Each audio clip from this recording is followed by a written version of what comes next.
Good evening. This is Chaplain Abel wishing everyone a Merry Christmas that is past. I hope everyone had a good Christmas.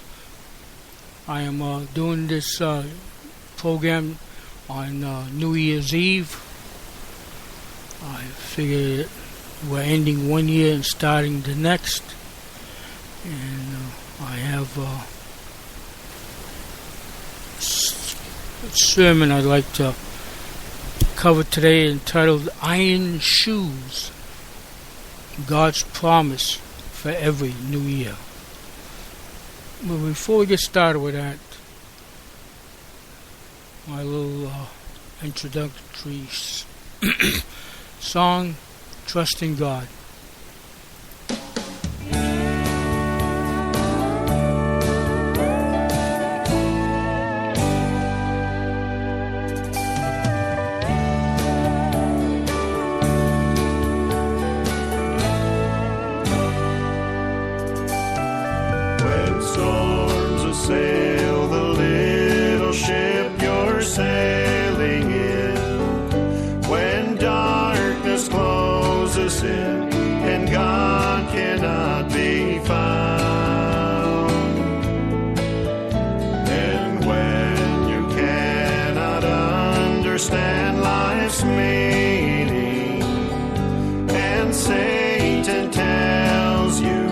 This time God's let you down.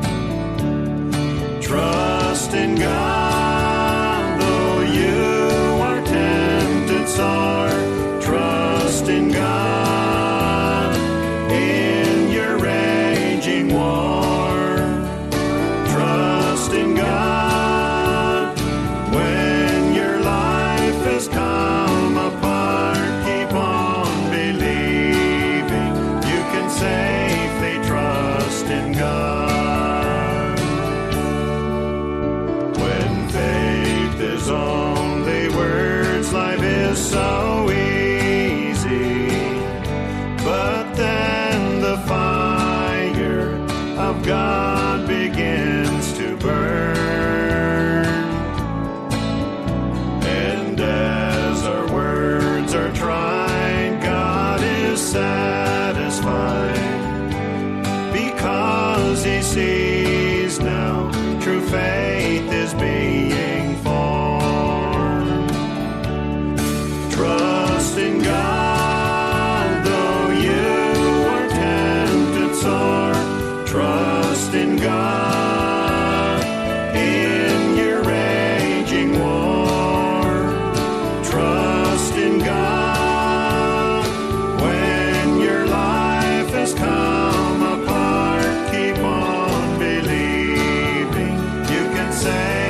Trust in God.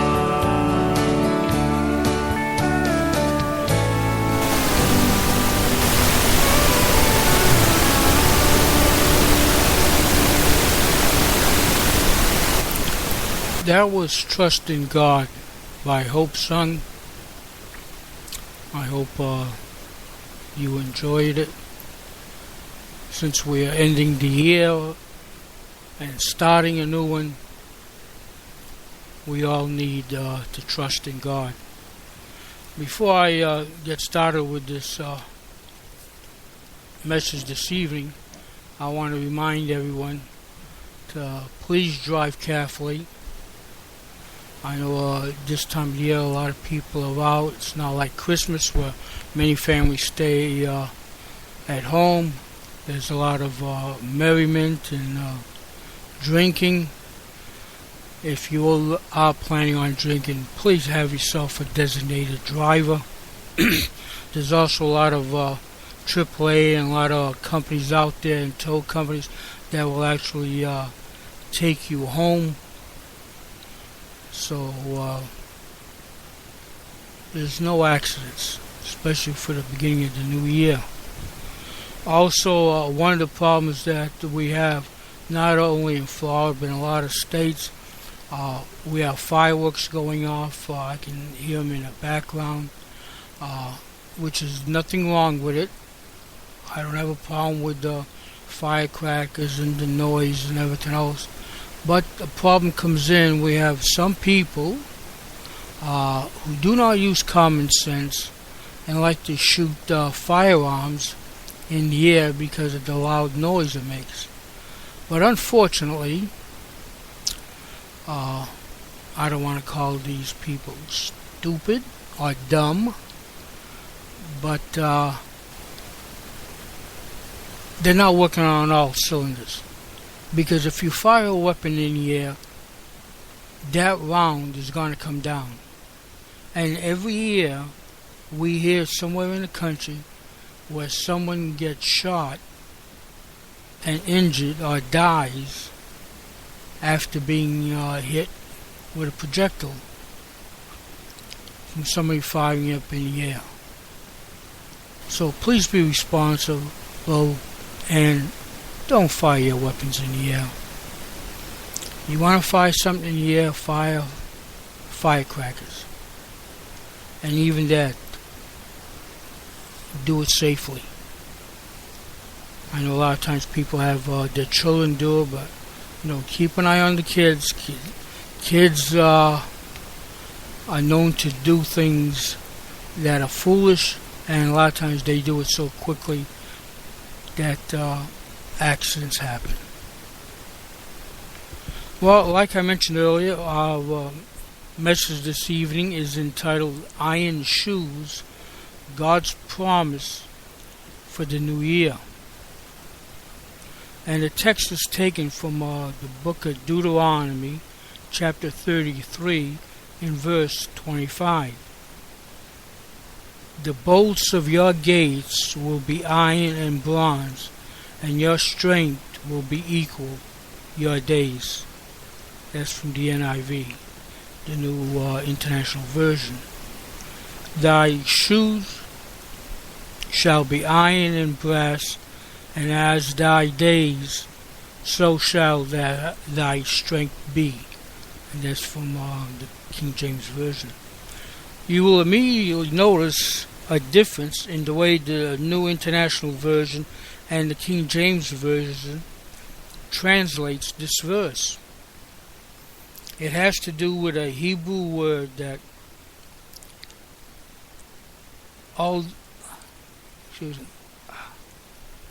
just bit my tongue. It has to do with a Hebrew word that can be translated more than one way. Although the symbolism is different, the final meaning in either case is the same. For this message, I am going to follow the King James Version, which speaks of iron shoes for a rocky road. As we stand on the brink of a new year, we wonder what the future holds. Most of us probably approach a milestone like this with a combination of excitement and a bit of apprehension. We're excited about what 2016 might mean for us, and for the same reason we're aware of possible peril, danger, and difficulty. Certainly both reactions are appropriate. After all, we have just passed through the most tumultuous year in human history. During the past century, we've had 2 world wars, the rise and fall of communism, the advent of radio, television, the telephone, computers, and the internet. 100 years ago, the automobile and the airplane were just being invented. Today we send satellites to explore the universe. Because of the communications revolution, the world has truly become a global village. Through the magic of the internet, you can push a button and send an email that will go from your computer to a computer in village in India in less than 30 seconds. These are truly amazing times. And how the church responded to all that is before us. Each year we choose a theme and a theme verse. And as I prayed about our theme for 2016, the Lord laid a verse on my heart several months ago. It comes from the New American Standard Translation of Hosea chapter 6 and verse 3. Let us press on to know the Lord. That's always a good word, but it seemed like a message from heaven for this moment in the history of the church. From a tiny beginning, we have experienced God's faithfulness across the decades. But even though we have been here for some years, we must say clearly that we have not arrived and our journey is not yet ended. We are not old or young, but have much ground left to conquer for the Lord. Therefore, our challenge is to press on in every area to know the Lord. This is no time to retire, no time to give up, and certainly no time to bask in our own glory, as if we had any. No, this is a time for us to move forward by faith. That's the theme that goes with Hosea 6:3.